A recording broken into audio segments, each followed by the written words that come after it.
Hey YouTube, coming at you with my first Ultra League team of the season, and this one is built around Obstagoon. And I'm just going to talk about Obstagoon for a couple minutes here before we get into the battles, because I also have a video coming out on Sunday with Pokemon to build. But in that one, I focused on the top 20, and then I focused on outside of 50 as unique ones. And then I was like, I don't remember talking about Obstagoon. And Obstagoon is ranked 45th, so that's why I didn't talk about it. But I think it is very, very, very underrated in this meta. And you're always building for, in my opinion, you should build for what you're seeing. And the meta right now is dominated by a few things. The steals, Registeel, Galarian Stunfisk, and Cobalion to a certain extent. Flyers in Charizard and Pidgeot and stuff like that.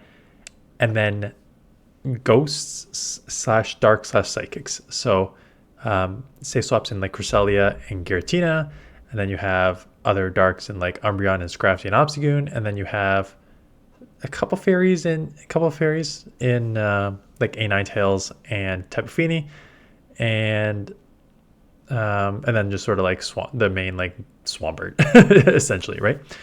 And Obstagoon is one of those things, because like I always talk about how I hate using Scrafty, but Scrafty is mostly used as a fighter, right? Because it's fighting in dark, where Obstagoon is normal and dark, and that normal typing helps it, I think, more than it hinders it. It helps it in the fact that like you now absolutely wall sort of ghosts. So Pokemon that you now see a lot of, like Giratina Altered and Jellicent's making a big comeback right now, right? Even though the counters you're throwing are resisted, your Night Slashes are super effective, and you're resisting all like the ghost type fast moves if they're running ghost on that.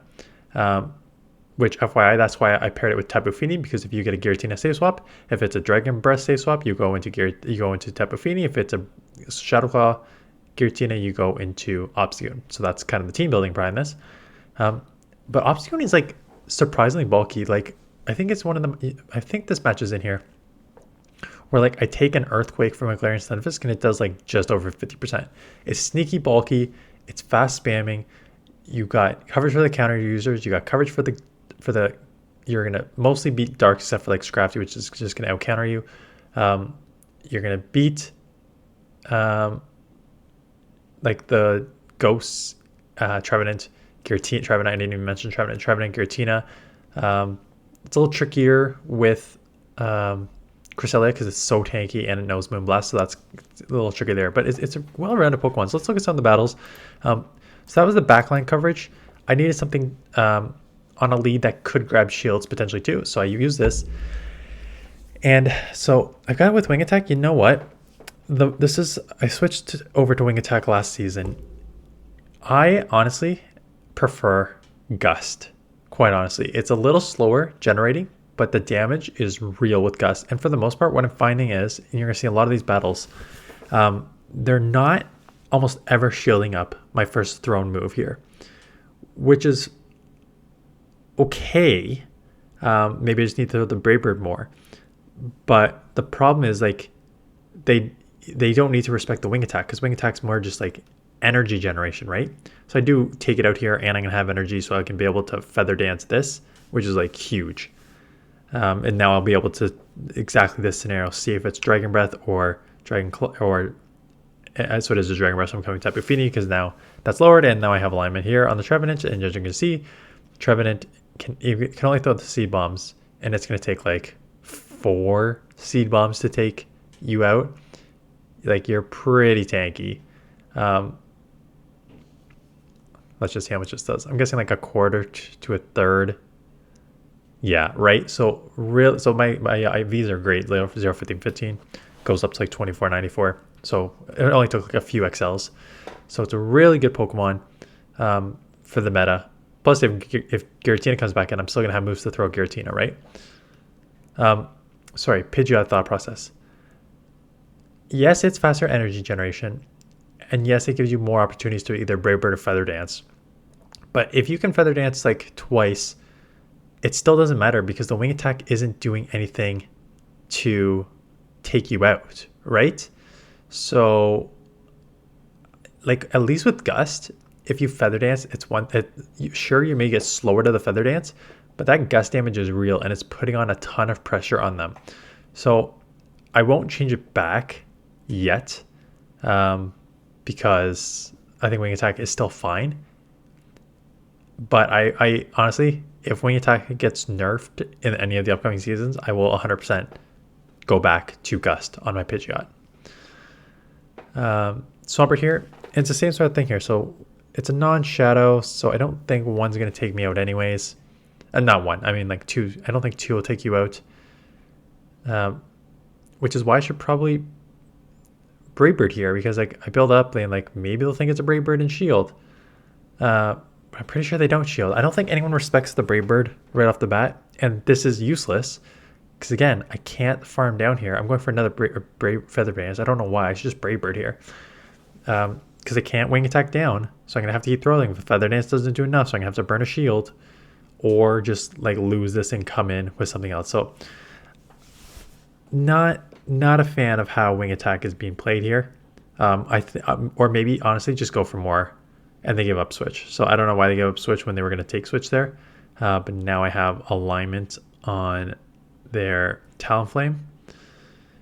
I probably shield. I assume they're just going to try and grab shields, unlike like what I did. They are already at another Brave Bird, so I'm going to have to just grab a shield here because they're going to be able to go back to back here. Knowing that they can go back to back here, I think I just shield that I can counter down.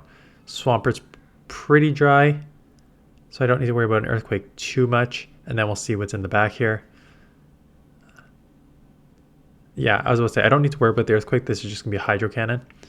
But again, Swampert Hydro Cannon is pretty, not that it's any sort of good against this, but oh yeah, so here is your Glaring Stunfisk. So I'm going to chip here, or grab a shield, and then I'll chip here. And what you're going to see is, even though I don't know if I tried to catch the move or I just came in, like, maybe I tried to catch, yeah. I mean, you're just going to see here, like, I'm basically at full health, and here comes an Earthquake, which is a strong move, and it doesn't even do 50%. I'm still in the green. Can you, like, super under the radar tanky. I think you're going to see me make the Feather Dance mistake 100 times today, because I'm pretty sure I Feather Dance this too and they don't shield. So what you could do is just Brave Bird more if you're gonna leave Pidgeot. The only problem is, like, well, who's your safe swap? Who's your safe swap on this team? If I see a actually I do lose a lead. I remember losing a lead against a Registeel, and I came in with Tapu Fini. And Tapu Fini, even in that matchup, is a really, really bad matchup. Oh, yeah. And you're going to see my last matchup, if you hang around to the ending, a Core Breaker for all three of these Pokemon. So should you run this exact team? This Core Breaker isn't around a ton. I mean, you can argue Registeel's a Core Breaker between the Body Slam and the Zap Cannons and stuff like that. I mean, the counters and cross chops will add up, but pretty slowly compared to when you're taking a double super effective Focus Blast here. I'm locked on their Jelson now, so this is, again, Jelson's just starting to come up everywhere. As you can see, Surf's, same thing. I think it does like a quarter to a third again. Like, the bulk really surprised me on this Pokemon. Like, those Surfs are not doing anything. And now I'll be able to, I'm shielding because, why? Oh, because I have a shield advantage and I'm just going to farm up a bit. Oh, I just have a shield advantage, I guess. Okay. So I guess it's one of those use it or lose it sort of things. Swampert comes in, catch the Hydro Cannon here. Don't want to play that CMP game. So just catch a Hydro. I expect them to try and catch back here. And they do. But they just sacrifice their Drapion. But at this point, the damage is done. Because these Surfs are adding, these Water Guns are adding up. They're going to need to throw an Earthquake. But I'm already at a Night Slash, so I'm going to be able to get to 2 Night Slashes and take this out before they can take me out. So here comes one, and then I'll take it out with a Night Slash right after this. Well, when I get to it, they'll probably get to a Hydro, but I probably even live a Hydro from this range, quite honestly, even though it is a Shadow, but not going to mess around and find out. Let's just take this out. So again, how many times have we seen Giratina? How many times have we seen Jellicent? Does okay in just sort of neutral matchups. Walrein lead. So Walrein's a tough lead. Come in Tapu. This is probably where Registeel comes in. Cress. Yeah, Cress is tough because it's so tanky. that these surfs do. Talk about less than like that. Talk about less than a quarter. Plus these grass knots are going to add up quickly. So I'm going to lose this switch. I lost lead. So Obstagoon's going to have to run the back line. And if I remember, that ain't happening. These are that sort of things like you're going to lose this matchup. It's like, okay, you lost lead, you lost switch, you're probably down in the back line too. Like, there's not much you can do. I don't take these losses as like a, oh, look, this team is terrible. It's just sort of like, sometimes you're going to run into sometimes you're going to run into terrible leads and terrible switches and nothing you can do about it. And I keep forgetting what I keep calling it a deviation, but it's not the right word. It's the, I guess I should look it up. But it basically says like, you're gonna have a bunch of, this is when people argue the algorithm, that it just gets me upset. Basically, you're gonna have, why are they not leaving here? Maybe they are weak in the back to Obstagoon? No, if I remember, they had me very easily beat in the back. Maybe they're just chipping me before they come in and punish me here. I remember losing this matchup pretty easily. Yeah, it's a Talonflame. Like, come on, this game's over. I believe that in Pokemon Go, if you build teams properly, it starts with, are you building teams properly? And do you have the Pokemon to even build teams properly is like the first part. If you have Pokemon to compete in every league and you build teams properly, for the most part, I think there's like maybe it's called an average distribution. I'll call it that because that's more where call it, I don't know, 10% of the games where you're just going to lose no matter what. You're going to get hard countered. There's no real win condition. That was kind of like that game there, right? I had an ice on my flyer. I had a super tanky Pokemon with a grass move on my water, and then I had a flyer on my Obstagoon, right? I'm not winning that. I do get beamed here. I remember that, but beam does not take you out. So those are like the 10%. On the other side, same thing. There's like 10% where you're just going to win. You win lead, you win switch, you win backline. That's it. The other 80% I think are matchups where you can have a chance to win to a certain extent, where it's either you're in like a dead even matchup, or you're in a slightly positive matchup, or you're in a slightly negative matchup. And I think those sort of like 80% of the games is where you really see the skill in Go Battle League, right? Those are the ones where, those elite players are the ones who, if you're in a bad situation, can sometimes work out of those bad situations. And then if they're in medium to good situations, they execute properly. And that's why and that is why I really do think, I know a lot of people yell algorithm as a way to try and like, I don't know, explain away why they can't get to legend. There's really only a few reasons you can't get to legend, in my opinion. You don't have the Pokemon. Pokemon is the biggest barrier to entry in this, right? You can build a lot of good teams with different Pokemon that on average will do pretty well. So there's team building. And then there's the time that you put into this, like how many battles you can do. So I'm about to approach 30,000 Go Battle League battles I've played. So in the first couple seasons, as we let this team play out, in the first couple seasons, you only got to play one set if you walked 3 kilometers. So in the first couple seasons, I only played like 1 to 2 sets a day, and I still got up to like 2,900 ELO because the game was very different back then. The competition was really bad, really bad. And then from the third season on, I believe they dropped the walking requirements for GBL. And outside of like a day here or there, I have played all 5 of my sets every single day for the last, how many seasons have there been? 12 seasons of Go Battle League. And that's why I'm approaching 30,000. And it's one of those things where it's like, you need to put in the time. There's very few people, in my opinion, who can get to legend in like the 5 to 600 games per season, quite honestly. And I think there's very like those are like the elite of the elite. And I even think like non-elites still probably need like 800 to 1,000. So if you aren't sort of like an elite battler and you want to try and hit legend, you need to pump out 1,500, 2,000, 2,300. I think I'm due like 2,300 games per season. Like this is a game that does sort of reward the more you play. I know, who did I have that argument with? Someone disagreed with that. Someone says like, if you don't have the skill, you're not going to break through your ELO range. I think the more time you play, the more opportunities you play, the better. And that's the thing, like, I am good enough to hit legend, but could I do it in like 1,000 games? Probably not. It would take a lot more of like not switching my team up. It would take a lot more of like running with the same team and learning it and just running with the team as opposed to like changing it up every day here. And then there is like the skill level, and in this game that is the third part.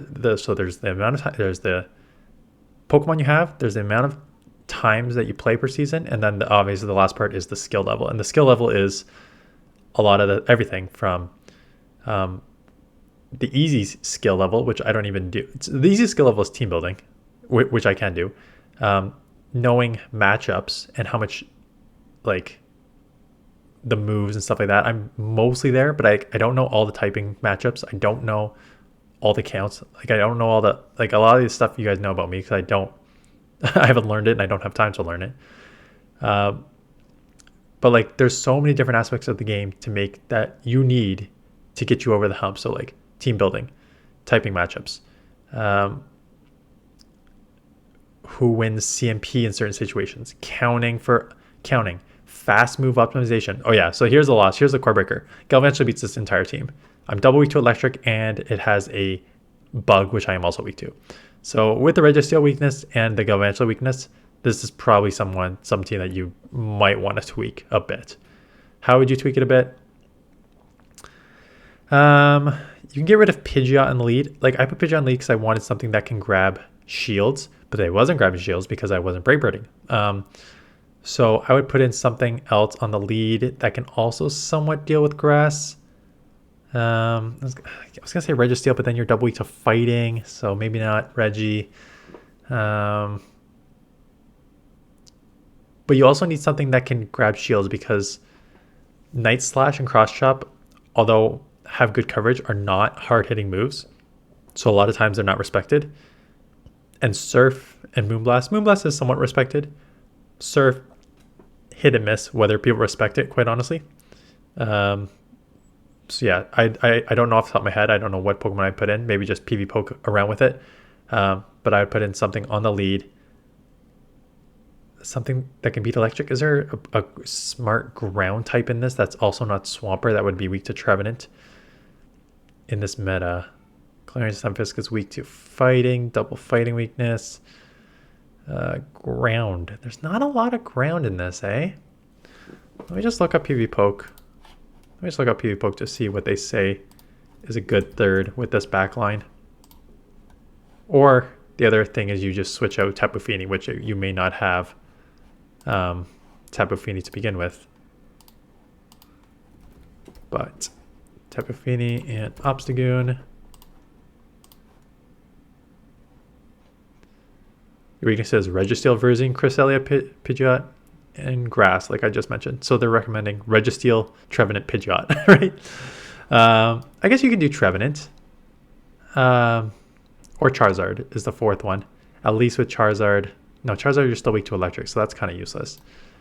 Registeel, you are double weak to fighting. But you have Registeel is one of those, like, yeah, you're weak to fighting, but you're so strong otherwise. Trevenant is a good one. It does kind of make you double weak to, I was gonna say double weak to like dark, like a Scrafty, but you can kind of hang in there with Scrafty and you beat Umbreon. So Trevenant's not a bad one. And then Gliscor, at least Gliscor Gliscor as another option because the grounding will beat the electric. What do you add? You add a water weakness. You're already weak to ice, but your back two lines, your back two will deal with ice. So Gliscor is an option. Trevenant's an option. Yeah, that is it. Sorry, this was a long one, and I kind of had lots of just random thoughts come to mind when it comes to this. I think it's just because, like, I don't know. I've seen a lot more people talk. I know there's a few of you who actually believe in the algorithm too. So I'm trying to watch what I say here. Like, I'm surprised that so many people believe there is an algorithm that looks at your team and tells you and adjusts to beat you. Like they can't even turn the league over properly. They can't even turn the league over properly on the Wednesdays. Like they don't have this algorithm to take you out. Anyways, that's enough of that. Am I gonna do it? So I haven't shot it yet. Let me see. I mean, if you're still around, you're obviously just gonna stay around for the last couple minutes of my thought process. If you're already gone by now, this doesn't matter. Tomorrow is the community day for Slowpoke. And there's so many different versions of Slowpoke. So you got to get like, so Slowpro with, so I'm just putting in, what I'm doing here is I'm putting in Slowbro and Slowking with their main moves in Great League, and then with Surf. They really don't have a secondary baiting move right now, eh? So I'm sure this will be better, and I'll do a full analysis. I'm just going to just kind of see on first grab. Yeah, right, and the Galarian. That's why this is so annoying. Because you need to put Slowbro and Slowking in, and then you need to put Galarian Slowbro